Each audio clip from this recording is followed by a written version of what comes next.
Give it to me. Okay, so the real reason why we're in this, what I would say is a depression by now, is the Federal Reserve. In 1913, the Federal Reserve was instated. It's our third central bank in the United States. The ability to print money is actually supposed to be under Congress. It's not under the Federal Reserve. Yes, the Federal Reserve was actually a creature of Congress, as some people would like to say, such as Tom Woods. Yes, it's constitutional, but it's not, because at least by 1971, Nixon got rid of the gold standard. That's when it became definitely unconstitutional, in my opinion, because according to yes. Article 1, Section 10 is, no state shall make anything but gold and silver coin a tender in payments of debt. So what this means is, before 1971, we had well, we had the gold standard, and we also had silver certificates. So really, our currency was backed by gold or silver. You know, at different times, they also were both enacted under the same, at the same time at one point. So gold and silver they have intrinsic value, and this is what the Founding Fathers knew, is you can't actually print more money, because if you have metal and our currency is either backed by metal, or you actually have metal in your pocket like gold, silver, iron, whatever, if you have these things, then our currency it has intrinsic value. So you can't print more money at the top of it, and same with the dollar. Both of these things have, at the top, it says Federal Reserve note. That's a bank note. It's not a certificate. This doesn't have value. Gold has value. Notes don't have value. So let's put it this way. If you have, I don't know, say you have like $100, and then, this amount of dollars, the $100 is backed by, say, 5 gold pieces. Whatever, it's arbitrary. This is the definition. And if you have a gold, standard, a certain amount of dollars will be backed by a certain amount of gold.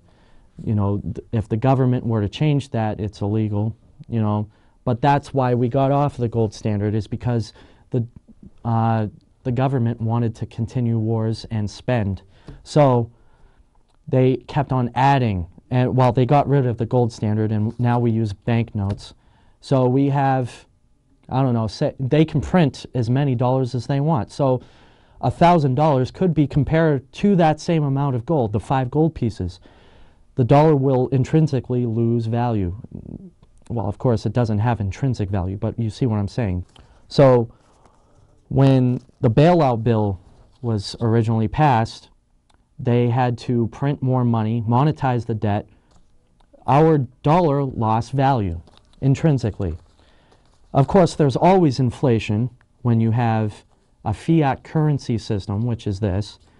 There's always inflation. They're always printing. Notice every day. Notice there's a bank press. They're constantly printing more money, and they're barely taking any more money out of the system. So we are constantly losing value compared to gold, at least. But every system in the whole world right now is on a fiat currency system. They're all losing value, not just us, but it's the empire mentality. This is why Ron Paul has gotten so much praise over the past year. Is he introduced H.R. 1207. This is the audit bill. As of today, at least, they have 297 co-sponsors for this bill. That's more than 2/3 of the House of Representatives. That is amazing. Everybody is so mad about these bailouts and about inflation. Once you start getting into the whole mentality, once you understand Ron Paul's stance, you understand that what we're doing is totally wrong. We have to audit the Federal Reserve because we can't. There are four provisions in the bill that he is putting up that he wants to enforce because the Federal Reserve is audited by the Congress or the GAO, the Government Accountability Office. They're allowed to be audited, but they are not audited fully. You can't figure out what they're doing with the foreign investors or foreign governments. We aren't allowed to figure out which businesses got this massive amount of money. That right in itself is just wrong. But the question is, why are they hiding all this? Why wouldn't they just tell Congress? There's no reason, unless it's wrong, to not tell us as the public. And this is why Congress wants to figure this out. There's, like I said, there's 297 co-sponsors out of 435 congressmen, I believe. So this is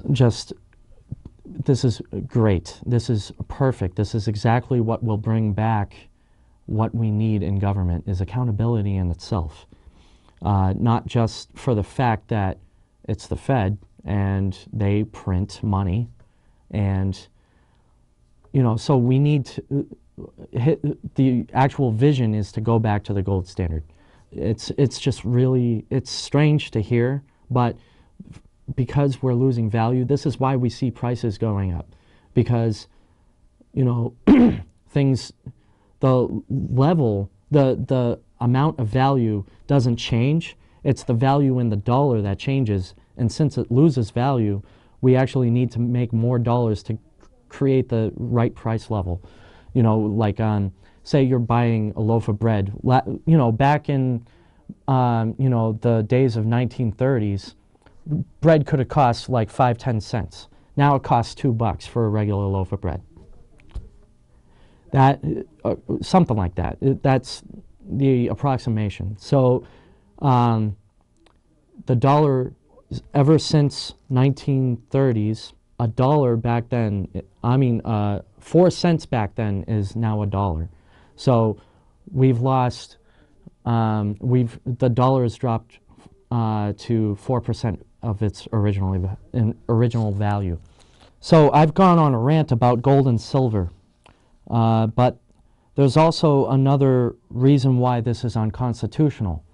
If you look at Article 1, Section 8, the Congress shall have power, and there's a list of them. There's about 18 or 19 powers to the Congress.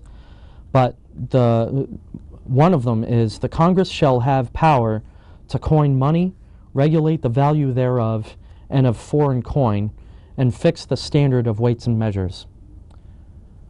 Now, inherently into that clause, the Federal Reserve currently has the power to coin money. That's not true, or it's illegal for that to be true. We've been under the Federal Reserve since 1913, almost 100 years. It's illegal, according to the Constitution at least. It explicitly states that Congress has the power and not a bank. The Federal Reserve is a bank. It's our central bank. It has regulations it can do, all these powers that Congress can't even audit. We don't know what they do. Why? All right, well, whatever. That's besides the point.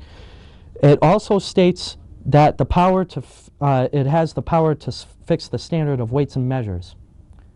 This coincides with the gold standard or silver standard or whatever you want to use.